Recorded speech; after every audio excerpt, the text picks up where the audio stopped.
ಬಸವ ಕಲ್ಯಾಣ ನಗರದ ಎಲ್ಲ ಬೀದಿ ಬದಿ ವ್ಯಾಪಾರಸ್ಥರು ಮತ್ತು ಫುಟ್ಪಾತ್ ಮೇಲೆ ವ್ಯಾಪಾರ ಮಾಡುವಂಥ ವ್ಯಾಪಾರಸ್ಥರು ಮತ್ತು ಅಂಗಡಿ ಮುಗ್ಗಟ್ಟುಗಳ ಮುಂಭಾಗದಲ್ಲಿ ಫುಟ್ಪಾತ್ ಅತಿಕ್ರಮಣ ಮಾಡಿಕೊಂಡು ಮುಂದೆ ಶೆಡ್ ನಿರ್ಮಾಣ ಮಾಡಿಕೊಂಡಿರುವಂಥ ವ್ಯಾಪಾರಸ್ಥರಿಗೆ ಮತ್ತು 24x7 ಮಾದರಿಯಲ್ಲಿ ಬೀದಿ ವ್ಯಾಪಾರಸ್ಥರು ಫುಟ್ಪಾತ್ ಮೇಲೆ ರಸ್ತೆಯನ್ನು ಅತಿಕ್ರಮಿಸಿಕೊಂಡು ಏನು ಶೆಡ್ಗಳನ್ನು ನಿರ್ಮಾಣ ಮಾಡಿಕೊಂಡು ಶಾಶ್ವತವಾಗಿ ಅಲ್ಲೇ ಇಟ್ಕೊಂಡಿರುವಂಥ ಶೆಡ್ಗಳೇನದಾವೆ ಆ ಥರದ ಫುಟ್ಪಾತ್ ಮೇಲೆ ನಿರ್ಮಾಣ ಮಾಡಿಕೊಂಡಿರುವಂಥ ಎಲ್ಲ ಶೆಡ್ಗಳು ಫುಟ್ಪಾತ್ ಅತಿಕ್ರಮಿಸಿಕೊಂಡಿರುವುದನ್ನು ನಾವು ನಗರಸಭೆಯಿಂದ ತೆರವುಗೊಳಿಸುವ ಒಂದು ಕಾರ್ಯವನ್ನು ಕೈಗೊಳ್ತಾ ಇದ್ದೀವಿ. ಹಾಗಾಗಿ ಎಲ್ಲ ವ್ಯಾಪಾರಸ್ಥರುಗಳು ಈ ರೀತಿ 24x7 ಮಾದರಿಯಲ್ಲಿ ಖಾಯಮಾಗಿ ಶೆಡ್ ನಿರ್ಮಾಣ ಮಾಡಿಕೊಂಡು ವ್ಯಾಪಾರ ಮಾಡೋದು ಬೀದಿ ಬದಿ ವ್ಯಾಪಾರಿಗಳ ನಿಯಮಾನುಸಾರ ಅದು ಕಾನೂನು ಬಾಹಿರವಾಗಿರ್ತದೆ.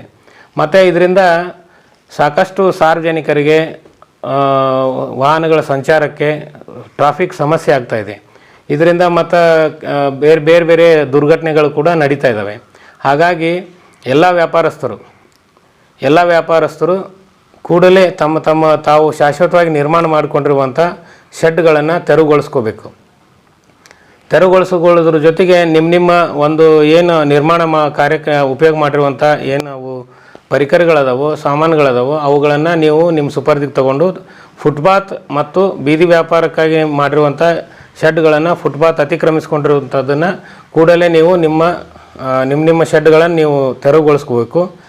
ಒಂದು ವೇಳೆ ತೆರವುಗೊಳಿಸ್ತಾ ಇದ್ದರೆ ನಗರಸಭೆಯಿಂದ ಕಾರ್ಯಾಚರಣೆ ನಡೆಸಿ ನಾವು ತೆರವು ಮಾಡುವಂಥ ಕಾರ್ಯವನ್ನು ಕೈಗೊಳ್ತೇವೆ.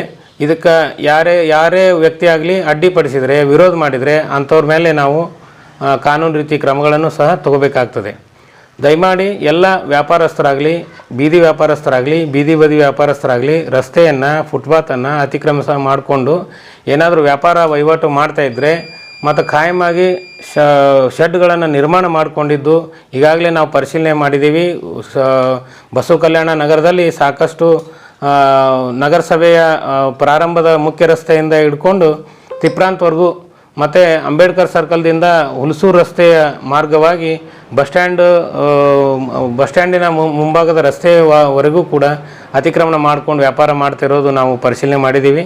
ಕೂಡಲೇ ಅಂಥ ವ್ಯಾಪಾರಸ್ಥರು ಅವುಗಳನ್ನೆಲ್ಲ ಶೆಡ್ಗಳನ್ನು ತೆರವುಗೊಳಿಸ್ತಾ ಇದ್ದರೆ ನಗರಸಭೆಯಿಂದ ಕಾರ್ಯಾಚರಣೆ ನಡೆಸಿ ನಾವು ತೆರವು ಮಾಡ್ತೇವೆ.